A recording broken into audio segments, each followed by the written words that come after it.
আসসালামু আলাইকুম। মাস্টারশি ভাইয়ের আশা করি ভালো আছেন। আজকের এই ভিডিওতে আলোচনা করতে চাই, দেশি মাগুর চাষ করে কিভাবে আপনি লাভবান হবেন এবং এই মাছ চাষ করতে আপনার কি ধরনের প্রতিবন্ধকতা সৃষ্টি হবে। আসলেই আপনারা সবাই জানেন যে আমরা ইনশাআল্লাহ মার্চ মাস থেকে প্রতি বছরে নতুন সিজন শুরু করি। তো এই সময়টুকু আমি আপনাদেরকে তৈরি করছি। অর্থাৎ মাছ চাষে যেমন পুকুর প্রস্তুতি করে, আমিও আপনাদেরকে মাছ চাষের অভিজ্ঞতা দিয়ে আপনাকে তৈরি করতে চাই। যাতে আপনারা ২০২৪-২৫ সালে একটা ভালো হারভেস্টিং করতে পারেন। এটাই আমার সার্থকতা। আসি মূল আলোচনায়। দেশি মাগুর চাষ করতে হলে আপনাকে যে ধরনের পুকুর নির্বাচন করতে হবে, অর্থাৎ পুকুরের তলদেশটা কেমন থাকবে? ১ম কথা, কাদা না থাকলে খুব ভালো হয়, সম্ভব হলে। যদি কাদা থাকে তাহলে সেই কাদাটা হতে হবে ৬ ইঞ্চি, ৮ ইঞ্চি, ১০ ইঞ্চি, ১২ ইঞ্চির ঊর্ধ্বে নয়। পুকুরের মাটি তো হতে হবে বেলে মাটি, খুব ভালো হয়। বেলে ১০ ভালো হয়। একান্তই না হলে ১০ মাটি, যাতে পুকুরে পানি ধারণ ক্ষমতা ঠিক থাকে। পুকুরের পাড় হতে হবে উঁচু, বন্যা পানিতে প্লাবিত হবে না বা ডুবে যাবে না। পুকুরের পাড়ে কোনো উঁচু গাছপালা থাকবে না। মিনিমাম প্রতিদিন কমপক্ষে ৮ ঘন্টা বা ১০ ঘন্টা সূর্যের আলোক পড়ে এমন পুকুর নির্বাচন করতে হবে। পুকুরের চারিপাশে খুব সুন্দর করে নেটিং করতে হবে। প্রয়োজন বোধে পুকুরের উপরে নেটিং করতে হবে। আসলে যে কথাগুলো বলছি, যদি আমি বিশ্বাস করি যে প্রতিটি কথা যদি আপনি মেনে কাজ করেন, আপনার সফলতা কেউ ধরে রাখতে পারবে না ইনশাল্লাহ। কারণ আমরা ফিল্ডে কাজ করছি, সেটাকে নোট করছি, আপনার সামনে উপস্থাপন করছি। বাস্তবতা কখনো মিথ্যায় পরিণত হতে পারে না। এবং পুকুরের যে বিশেষটা খেয়াল করতে হবে, সেটা হচ্ছে পুকুরে সম্ভব হইলে একক চাষের ক্ষেত্রে পুকুরের পানি চেঞ্জ করা খুব ভালো। অর্থাৎ একদিক থেকে পানি ঢোকাতে হবে, অন্য দিক দিয়ে বের করতে হবে, যদি পরিবেশ থাকে সেটা খুব ভালো হয়। তো মাছের যে পুকুর মাগুরে যে সিলেকশন করবেন, সেই পুকুরটার জলাকার হতে হবে ৫০%, ঊর্ধ্বে ১০০%। তবে এই মাছ প্রতি শতাংশে ১% পুকুরের জন্য দেশি মাগুর মজুত করতে হবে ৮০০ পিস। রুই মাছ মজুত করতে হবে ৫ পিস। যেহেতু আমরা এটা একক চাষ করব, ৬ থেকে ৭ মাস চাষ করব, ফিড দিয়ে মাছ চাষ করব, সেহেতু আমার এই পুকুরে প্রচুর পরিমাণ প্লাঙ্কটন উৎপাদন হবে। এই প্রাকৃতিক খাদ্যটাকে আমি যথোপযুক্তভাবে কাজে লাগাতে চাই। সেইজন্য আমি এখানে ৭ মাছ ছাড়তে চাই। ৫টি রুই মাছ, ২টি কাতল মাছ, ২টি সিলভার কার্প মাছ ও ১টি মৃগেল মাছ ছাড়তে হবে। তাহলে আপনার পুকুরের বাস্তুসংস্থানটা ঠিক থাকবে। তো আপনি মাছ ছাড়লেন, মাছের সাইজটা কেমন হবে? মাছের সাইজ হতে হবে, দেশি মাগুর হতে হবে ২ থেকে ২.৫ ইঞ্চি লম্বা, প্রতি কেজিতে ৫০০ থেকে ৭০০ পিস। এবং সাদা মাছের ওজন হইতে হবে ২০০ গ্রাম মিনিমাম, উপরে ৩০০, ৪০০ গ্রাম, ৫০০ গ্রাম আপনি ছাড়তে পারেন। সেটা আপনার ইচ্ছা। বড় ছাড়লে খুব ভালো হয়। যদি আপনি সাদা মাছের মিশ্র চাষে মাগুর মাছ দিতে চান, তাহলে আপনাকে ১০০ পিস অথবা ২০০ পিস প্রতি শতাংশে দিতে হবে। এবার আসি মাগুর মাছের খাদ্যের বিষয়ে কথা বলতে। মাগুর মাছ উচ্চ আমিষ বা প্রোটিন জাতীয় খাদ্য খেতে পছন্দ করে। এই জন্য এদেরকে যে খাবারটা দিতে হবে, সেই খাবারে আপনার ৩০ থেকে মিনিমাম ৩৫% প্রোটিন থাকে এমন খাবার ব্যবহার করতে হবে। সেই ক্ষেত্রে কোম্পানির ফিড ব্যবহার করাই সর্বোত্তম বলে আমি মনে করি। যে কোম্পানির ফিডের গুণগত মান ভালো, আপনারা সেই ফিড ব্যবহার করবেন। আপনাকে ফিড ব্যবহার করতে হবে দিনে ২ বার, ভোরবেলায় এবং রাতের বেলায়। আমি ধরে নিলাম আপনি ৫ কেজি খাদ্য ব্যবহার করেন পার ডে। এটাকে ২.৫ কেজি দেবেন ভোরবেলা এবং ২.৫ কেজি দেবেন রাত্রিবেলায়।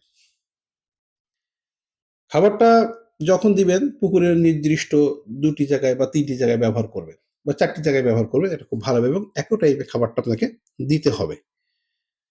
আপনি কতটুকু খাবার দেবেন?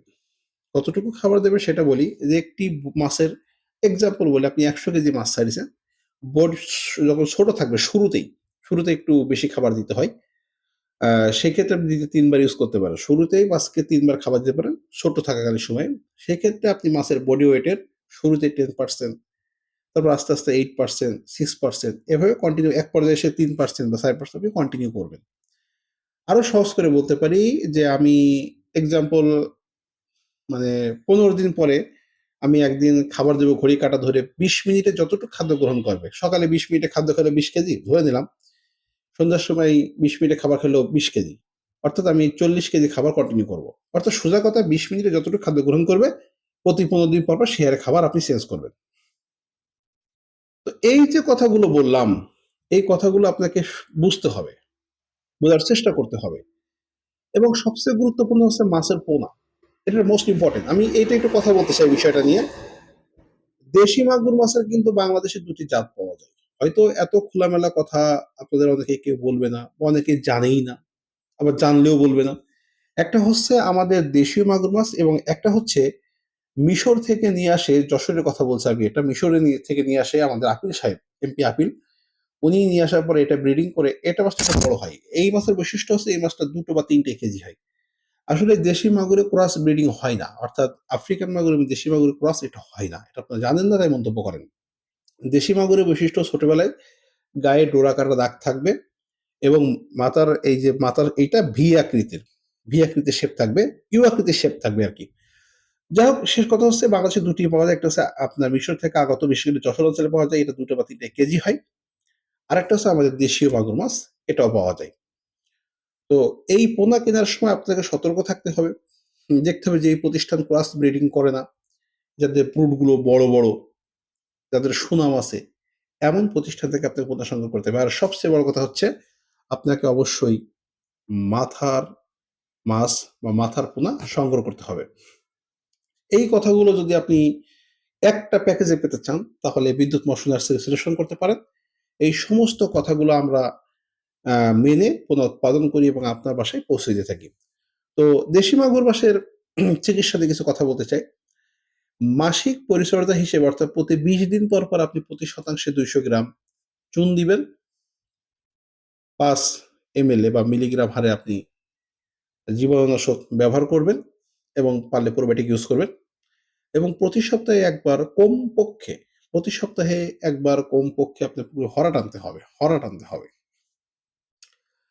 এবং এই মাছের তেমন কোনো রোগবালাই হয় না। তবে একটা রোগ হয়, দেখা যায় মাঝে, মাঝে আমরা দেখেছি বাস্তবে, আমি রোগের নাম বলতে পারব না, বাট আমি সিস্টেমটা বলি আপনাকে। এই যে মাছের ২ টো কাঁটা আছে, এই কাঁটার নিচে আমার যেমন গলা ফুলা হয়, গলাগন্ড রোগ হয়, ঠিক এদেরও এমন রোগ হয় ২ পাশে, আমি দেখেছি। তো এই ক্ষেত্রে আপনাকে অ্যান্টিবায়োটিক ইউজ করতে হবে। এই ক্ষেত্রে আপনি যে অ্যান্টিবায়োটিক ইউজ করতে পারেন সেটা অ্যান্টোফ্লক্সিন অ্যান্টিবায়োটিক হিসেবে ব্যবহার করতে পারেন, বা রেনামাইসিন ভেট ব্যবহার করতে পারেন। রেনামাইসিন ভেট যদি ব্যবহার করতে চান, অ্যান্টোফ্লক্সিন ব্যবহার করতে চাইলে সরাসরি পুকুরের পানিতে মেরে দিতে পারেন। আর যদি রেনামাইসিন ভেট ব্যবহার করতে চান, তাহলে প্রতি ১ কেজি খাদ্যের সাথে ৫ মিলিগ্রাম হারে সয়াবিন তেল বা আপনার চিটা গুড় দিয়ে মিশিয়ে রোদে শুকিয়ে মাছকে খাওয়াতে হবে। সাথে ভিটামিন সি ১ সপ্তাহ খাওয়ালে এটা ঠিক হয়ে যাবে। উল্লেখ্য হচ্ছে এই ভিডিওতে একটা কথা বলতে আমি ভুলে গেছি শুরুতে, সেটা হচ্ছে পুকুর প্রস্তুতি। এই মাছ চাষ করতে হলে আপনার পুকুরের যদি সম্ভব হয় সেচে ফেলা।